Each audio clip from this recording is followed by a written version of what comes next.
जय जिनेन्द्र वंदितु संवसिद्धे ध्रुवममलमणोवमं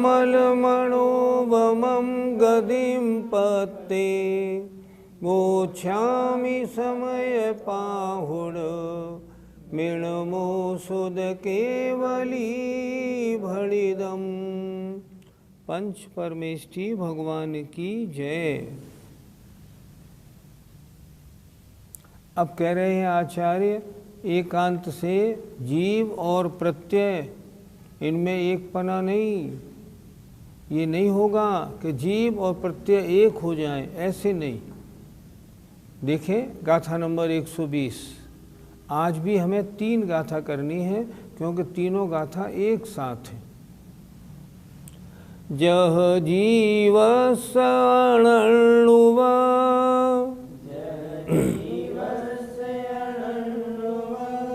ओ गो को हो बितः जदि अनलो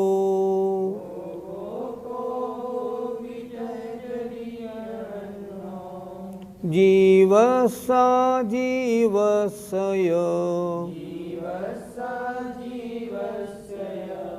एवमणत्तमावर्णम्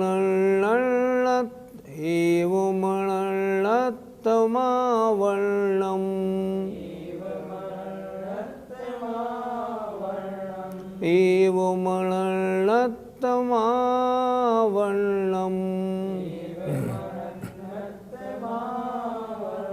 बोलिए, जह जीवस्य अणुवा ओ गो को हो बितः जदि अनलो जीवसा जीवस्य एवमणत्तमावर्णम्।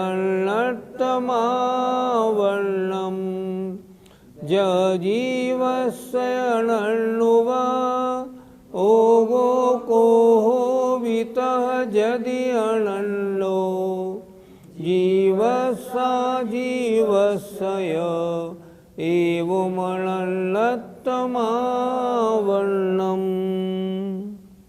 जह जैसे जीवस्य जीव के अनन्य उपभोगो उपयोग अभिन्न है। जीव को और उपयोग को अलग नहीं कर सकते। जीव है तो उपयोग है, उपयोग है तो जीव है। जैसे जीव के उपयोग अभिन्न है, कोहो क्रोध भी, तह माने वैसे उसी प्रकार, यदि माने यदि, अनन्यो जीव से अभिन्न अनन्य हो तो। जैसे जीव में उपयोग है ऐसे हम जीव में क्रोध भी मान ले तो। देखें ध्यान से, जीव के उपयोग अभिन्न है, वैसे क्रोध भी यदि जीव से अभिन्न हो तो जीवस्य अजीवस्य, जीव और अजीव का, एवं इस प्रकार, अनन्यतम माने अनन्यत्व अर्थात एकपना। अनन्यत्व माने अन्य अन्यपना नहीं, माने एकपना आप पावनम प्राप्त हो जाएगा। अगर जीव उपयोगमयी है और जीव क्रोधमयी भी हो जाए तो जो क्रोधमयी हो जाए तो शरीरमयी भी हो जाए तो रागमयी भी हो जाए, फिर तो जीव में और क्रोध में, जीव में और मिथ्यात्व में फिर तो अंतर ही कुछ नहीं रह जाएगा। फिर दोनों में एक पना प्राप्त हो जाएगा। फिर एक बार देखें, जैसे जीवस्व माने जीव के अनन्य उपभोगो उपयोग अभिन्न है, उपयोग एक है, जीव और उपयोग एक है। वैसे यदि जीव से क्रोध भी अभिन्न हो तो, अर्थात क्रोध भी उपयोग की तरह जीव का हो जाए, तब क्या होगा? जीवस्व अजीवस्य, जीव और अजीव का अनन्यतम, अनन्यत्व माने एक पना प्राप्त हो जाएगा। फिर तो जीव उपयोग वाला है, जीव क्रोध वाला है, ऐसा बन जाएगा। जैसे जीव के ज्ञान दर्शनोपयोग अभिन्न है, एक साथ मिले हुए हैं, उसी प्रकार यदि क्रोध भी जीव से अनन्य हो तो इस प्रकार जीव और अजीव का अनन्यत्व, एकत्व प्राप्त हो गया। जीव से उपयोग अलग नहीं तो जीव से क्रोध अलग नहीं, क्रोध भी जीवमयी, उपयोग भी जीवमयी, फिर तो इनको एक पना प्राप्त हो जाएगा। इससे दिक्कत क्या पड़ेगी, आचार्य अगली 2 गाथाओं में समझाएंगे। क्रोध निश्चय से जीव है या अजीव? शुद्ध निश्चय में निश्चय 2 प्रकार का। शुद्ध निश्चय में क्रोध का अस्तित्व नहीं। अशुद्ध निश्चय में क्रोध किसने किया, जीव ने किया, जीव में हुआ, इसलिए अशुद्ध निश्चय से क्रोध कैसा है, जीव है। इसलिए उसे कहते हैं द्रव्य क्रोध, माने क्रोध नाम का कर्म, वो अजीव। भाव क्रोध, आत्मा के क्रोध रूप परिणाम, वो जीव होते हैं। गाथा 120 का पद्यानुवाद देखिए। हे जीव से समुपयोग अभिन्न जैसा, हे क्रोध भी यदि त्रिकाल अभिन्न वैसा, तो एक मेक सब जीव अजीव होंगे, ये बंध मोक्ष फिर तो सब साफ होंगे। यदि आपने क्रोध को भी जीव का परिणाम मान लिया, जीव का स्वभाव मान लिया, उपयोग भी जीव का स्वभाव हुआ, तो फिर अजीव क्या बनेगा, कोई भी नहीं बनेगा। अगर शरीर को भी जीव से अभिन्न मान लिया, उपयोग की तरह अभिन्न हो गया, तब फिर क्या बनेगा, फिर तो कुछ भी नहीं बनेगा। आइए अगली गाथा देखते हैं। एवमिह जो दुजीवो,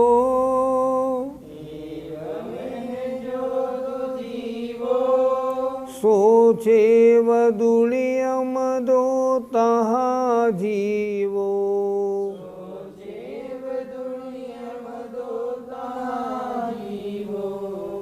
अयमेयते दोषो,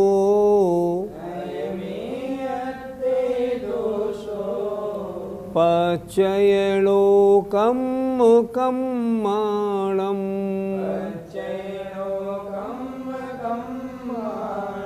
बोलिए। एवमिह जो दुजीवो, सोचे वदुलियम दो तहा जीवो, अयमेयते दोषो, पच्यणो कम्माणम्। एवमिह जो दुजीवो, सोचे वदुलियम दो तहा जीवो, अयमेयते दोषो, पच्यणो कम्माणम्।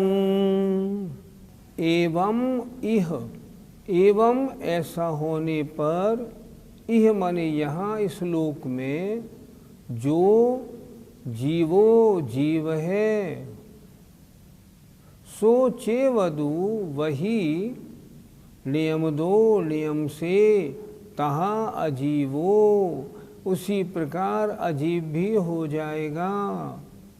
क्या मतलब, जीव से उपयोग अभिन्न हुआ और क्रोध भी अभिन्न हो गया, तो फिर तो सभी एक हो जाएंगे। अयम एयत्ते दोषो, यही इस एकत्व में भी दोष होगा।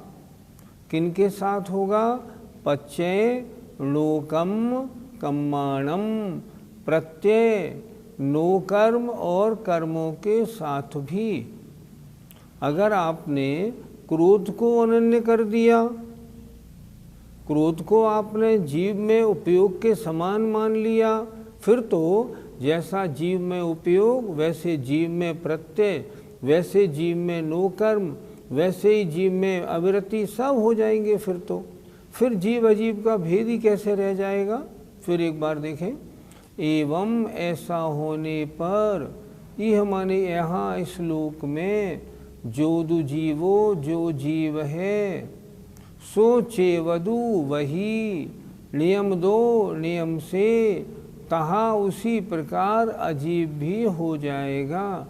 फिर जीव अजीब में अंतर नहीं रहेगा। अयमे यत्तो दोषो यम एयत्ते, यही एकत्व में भी जो दोष है वो प्रत्यय नो कर्म और कर्मों के साथ भी होगा। जैसे आपने क्रोध को जीव बना दिया, फिर तो अन्य प्रत्यय नो कर्म माने शरीर और कर्म, ये सारे के सारे फिर तो जीव के साथ अभिन्न हो जाएंगे। जीव में जैसे उपयोग है वैसे ये हो जाएंगे, फिर तो दोष होगा। अर्थ देखें, ऐसा होने पर इस श्लोक में जो जीव है वही नियम से उसी प्रकार अजीब होगा, मतलब अजीब भी उसी प्रकार हो जाएंगे। प्रत्यय कर्म और नो कर्म के एकत्व में भी यही दोष आएगा, मतलब वो सब फिर जीव रूप हो जाएंगे। पंडित जी, अगर हम प्रत्ययों को जीव मान लें तो? अगर प्रत्यय को भी उपयोग की तरह अपना गुण मान लोगे, फिर उसको हटाने की कोशिश क्यों करोगे। प्रत्यय चार बताए थे, मिथ्यात्व, अवृत्ति, कषाय योग। अब मिथ्यात्व को भी अगर जीव स्वरूप मान लिया उपयोग की तरह, फिर मिथ्यात्व को हटाने की कोशिश क्यों होगी, नहीं होगी। फिर अवृत्ति को हटाने की कोशिश क्यों होगी, फिर क्यों होगी, वो जीव का गुण है, जीव में से निकलेगा ही नहीं। और फिर तो सिद्धों में भी ये प्रत्यय मिलेंगे, क्योंकि ये जीव के गुण हैं तो सब में मिलने चाहिए जीव के गुण। जहाँ जहाँ जीव है वहाँ वहाँ प्रत्यय होना चाहिए, पर ऐसा है नहीं, इसलिए ये मान्यता बिल्कुल ठीक नहीं है। फिर तो दोष होगा, संसार और मोक्ष इसका भेद ही नहीं होगा। संसार क्या है, भेद क्या है, मालूम ही नहीं पड़ेगा।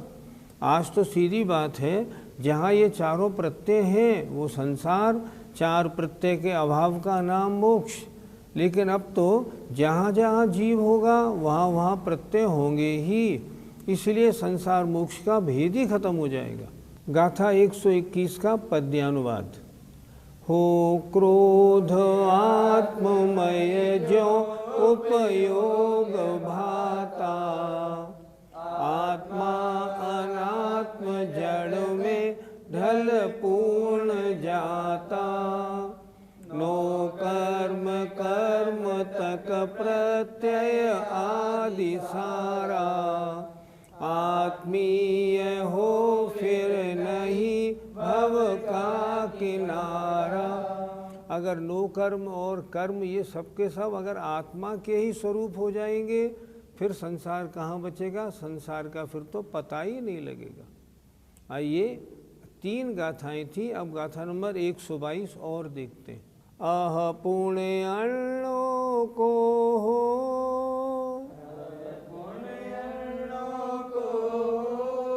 अण्णुवो गप्पगो हवदि छेदा।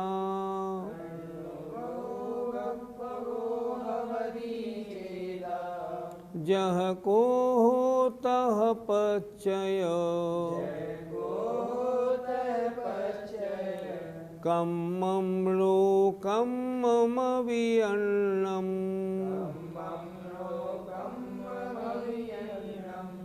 बोले, अह पुण्यण्णो को हो, अण्णुवो गप्पगो हवदि छेदा। जह को हो तह पच्चय, कम्मं लोकं मम विअन्नम्। अह पुण्यण्णो को हो, अण्णुवो गप्पगो हवदि छेदा। जह को हो तह पच्चय, कम्मं लोकं मम विअन्नम्। अह माने ऐसा, पुण्य माने और मानो, कि कोहो अन्नो क्रोध अन्य है, ओबो गप्पगो चेदा अर्ण हवदी, और उपयोग स्वरूप आत्मा अन्य होती है। क्रोध अलग है, आत्मा अलग है। क्रोध आत्मस्वरूप नहीं, आत्मा क्रोध रूप नहीं। जीव जीवात्मक, क्रोध अजीवात्मक। जैसे जह माने जैसे, को हो, जैसे क्रोध अन्य है, तह माने वैसे। पच्चय जो और प्रत्यय है, कम्मम लो कम्मम अपि, कर्म और नो कर्म भी अन्य है। आचार्य कह रहे हैं इसलिए ये मान्यता ठीक बनानी पड़ेगी कि क्रोध अन्य है और आत्मा अन्य है। क्रोध उपयोग नहीं बन सकता, उपयोग क्रोध नहीं हो सकता, क्रोध जीव नहीं हो सकता, जीव क्रोध रूप नहीं हो सकता, दोनों अलग अलग हैं। फिर देखें, अपूर्ण अर्णों को हो ऐसा, और पूर्ण माने मानो कि क्रोध अन्य है। अर्णुव ओ गप गो हवदि चेदा, और आत्मा उपयोग स्वरूप अन्य होती है। क्रोध भिन्न है और आत्मा भिन्न है।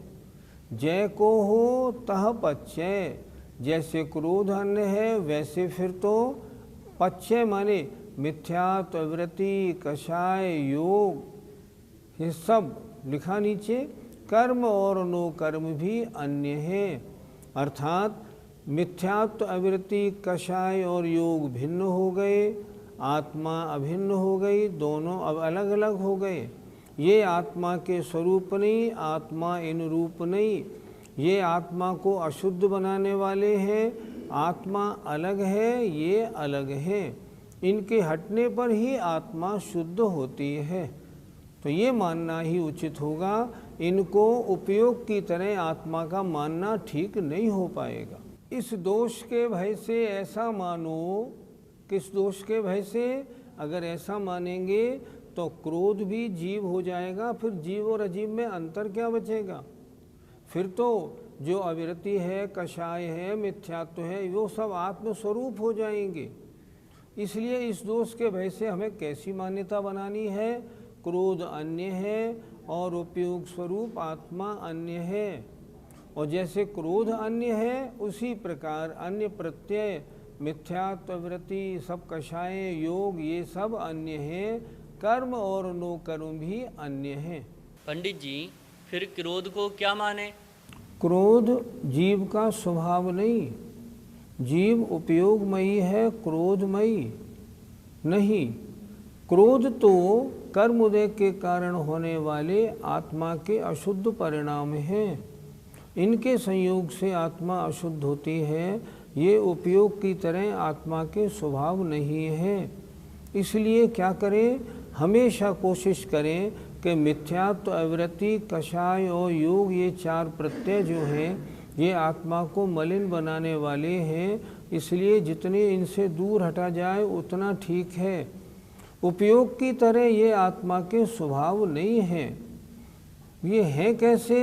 अगर देखा जाए तो अजीब के उदय में आने के कारण ये परिणाम होते हैं। इसलिए अगर देखा जाए तो निश्चय से तो ये अजीब ही हैं।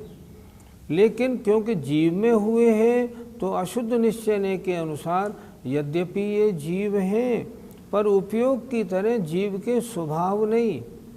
जहाँ उपयोग होगा वहाँ जीव होगा, जहाँ जीव होगा वहाँ उपयोग होगा। लेकिन जहाँ जीव हो वहाँ क्रोध हो ही, और जहाँ क्रोध हो वहाँ जीव हो ही, ये ज़रूरी नहीं। जैसे जहाँ जहाँ जीव है वहाँ क्रोध है, अगर ये मानेंगे तो फिर सिद्धों में भी क्रोध मानना पड़ेगा, फिर तो अरहंत परमेष्ठी में क्रोध मानना पड़ेगा। पर ऐसा नहीं होता।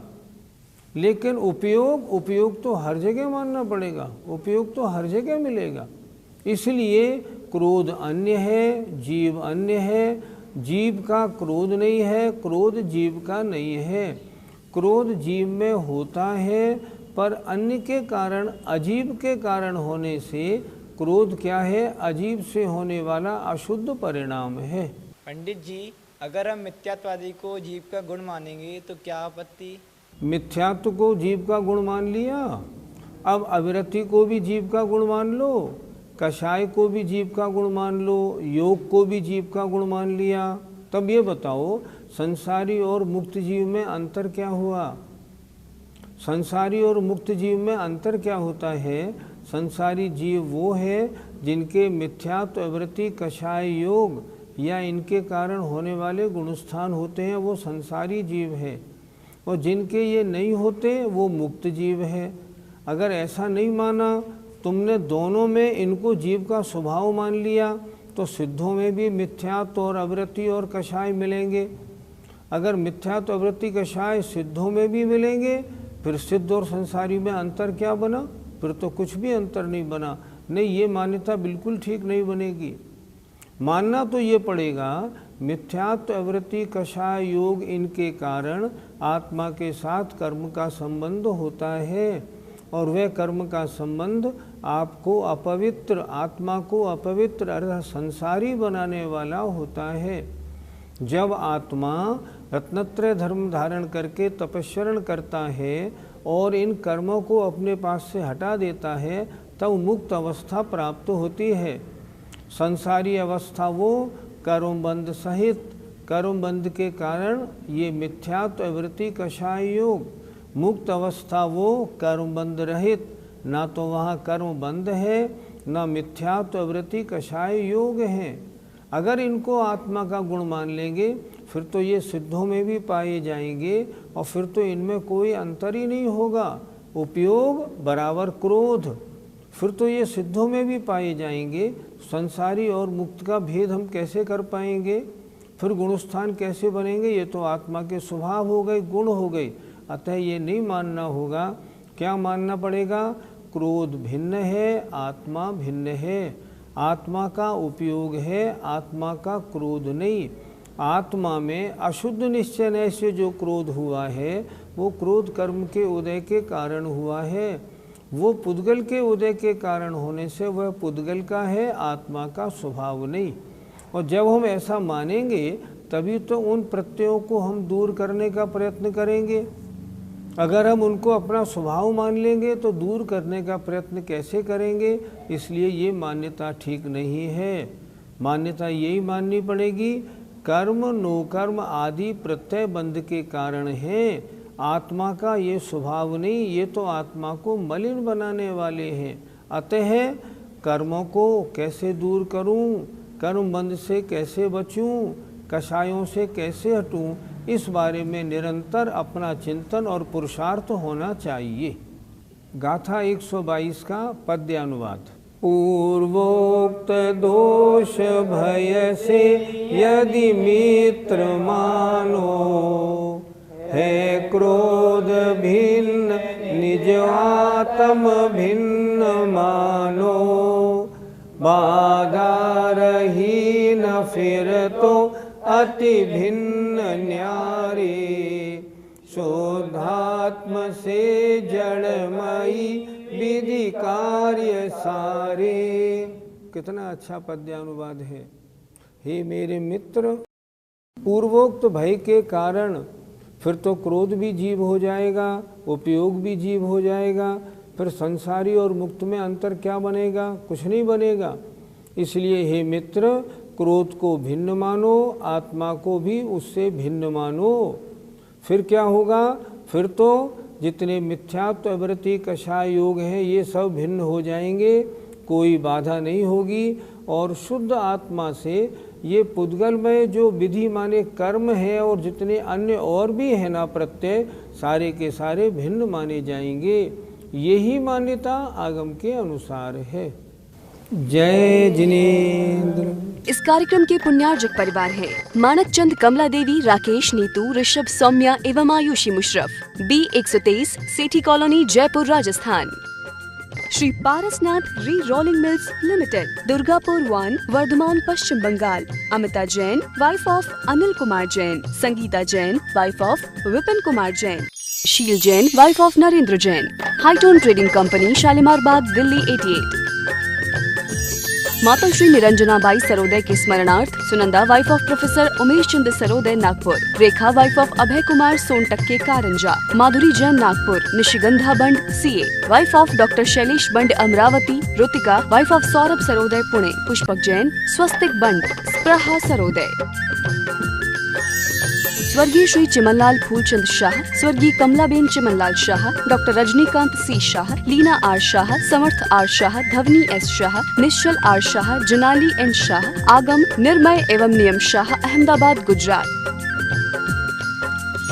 गर्भ गौतम जैन, सुपौत्र अशोक कुमार रतनलाल जैन, नूतन गौतम प्राची, आदित्य महिमा, सलोनी निरंजन अरहन आराध्य, तारदेव अंधेरी मुंबई। श्रीमती संतोष सी सिंघई, श्रीमती वर्षा आलोक जैन, श्री आलोक जैन, कुमारी त्रिशला जैन, कुमारी अनमोल अग्रवाल। श्रीमती पूनम जैन धर्मपत्नी श्री सुभाष जैन, गुणायतन शिखर जी।